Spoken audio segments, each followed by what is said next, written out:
ನಮಸ್ಕಾರ. ಈಗ ಕಬ್ಬು ಏನ್ ನೀವು ವಿಡಿಯೋದಲ್ಲಿ ನೋಡ್ತಾ ಇದ್ದೀರಾ, ಗ್ರೀನ್ ಪೆನ್ ಟೆಕ್ನಾಲಜಿ ಬಳಕೆ ಮಾಡಿರೋದು ಮತ್ತೆ ಮಡಕೆ ಮಾಡಿಲ್ದೇ ಇರೋದ್ರ ಬಗ್ಗೆ ವ್ಯತ್ಯಾಸ ಇದೆ. ಎರಡು ಕಬ್ಬುದ್ರ ಬಗ್ಗೆ ನಿಮ್ಗೆ ಡಿಫ್ರೆನ್ಸ್ ಹೇಳ್ತಾರೆ. ಮೂರ್ತಿ ಸರ್ ಅದ್ರ ಬಗ್ಗೆ ಮಾಹಿತಿ ಕೊಡಕ್ಕಾಗುತ್ತಾ? ಆಯ್ತು ಸರ್, ಇದು ತಾಯಿಯ ಮೂಲ ಕಬ್ಬು.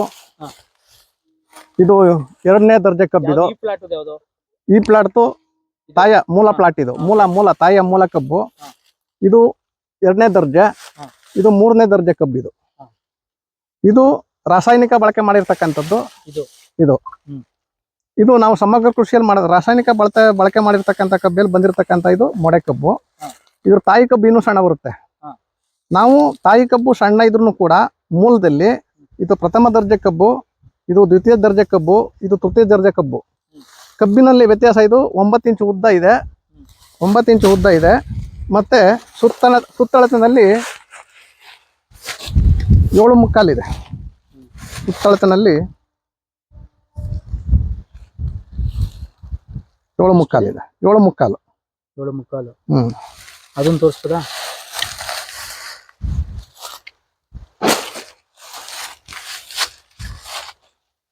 ಕಡಿಮೆ ಇದೆ. ಇದು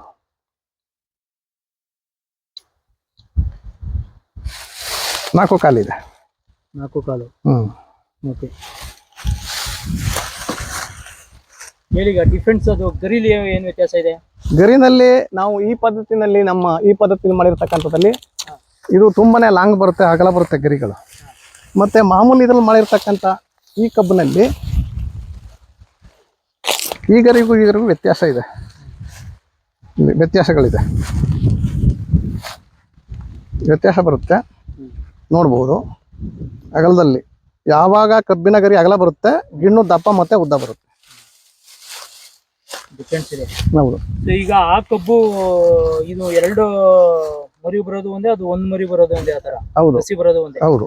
ಸೊ ಆತರ ಸೈಜ್ ಮತ್ತೆ ಕ್ವಾಲಿಟಿ ಇದೆ. ಹೌದು. ನಾವು ಅಂದ್ರೆ ಜ್ಯೂಸ್ ಕಂಟೆಂಟ್ ಕೂಡ ಜಾಸ್ತಿ ನೋಡ್ದೋ. ಇದು ಜ್ಯೂಸ್ ತುಂಬಾ ಅದ್ಭುತವಾಗಿದೆ, ಆರೋಗ್ಯಕರವಾಗಿದೆ. ಹಾಗಾಗಿ ಒಟ್ಟಿನಲ್ಲಿ ಸಮಗ್ರ ಪೋಷಕಾಂಶ ನಿರ್ವಹಣೆ ಬಳಕೆ ಮಾಡೋದ್ರಿಂದ ಒಂದು ಪ್ಲಾಂಟ್ಗೆ ಏನೆಲ್ಲ ಬೇಕು ಅದನ್ನು ಪೂರಕವಾಗಿ ಸಾವಯವ ಮತ್ತೆ ಈಗ ಜೈವಿಕ ರೀತಿ ಸೇರಿಸೋದ್ರಿಂದ ನಾವು ಆರೋಗ್ಯಕರವಾಗಿ ಬೆಳೆ ತೆಗಿಬಹುದು, ಮತ್ತೆ ಒಳ್ಳೆ ಇಳುವರಿನೂ ಅನ್ನೋದು ಒಂದು ನಿದರ್ಶನ ಇದು. ಹಾಗಾಗಿ ಈಗ ನಿಮ್ಮ ಮಾರ್ಗದರ್ಶನದಲ್ಲಿ ವೆಂಕಟೇಶನ್ ಕಬ್ಬು ಬೆಳೆದಿದ್ದಾರೆ. ಈಗ ನೆಕ್ಸ್ಟ್ ಕೂಳೆನು ಕೂಡ ಇದೇ ಬೆಳೆದಿದ್ದಾರೆ. ಮತ್ತೆ ಇನ್ನೊಂದು ಪ್ಲಾಟ್ 5ನೇ ಕೂಳೆ ಮಾಡಿದ್ದಾರೆ, ಅದು ಬಹಳ ಚೆನ್ನಾಗಿದೆ. ನೆಕ್ಸ್ಟ್ ವಿಡಿಯೋ ಮಾಡೋಣ. ಸೊ ಧನ್ಯವಾದಗಳು ನಿಮ್ಮ ಅನಿಸಿಕೆ ಅನುಭವ ಹಂಚ್ಕೊಳ್ಳೋದಕ್ಕೆ. ಧನ್ಯವಾದಗಳು ಸರ್.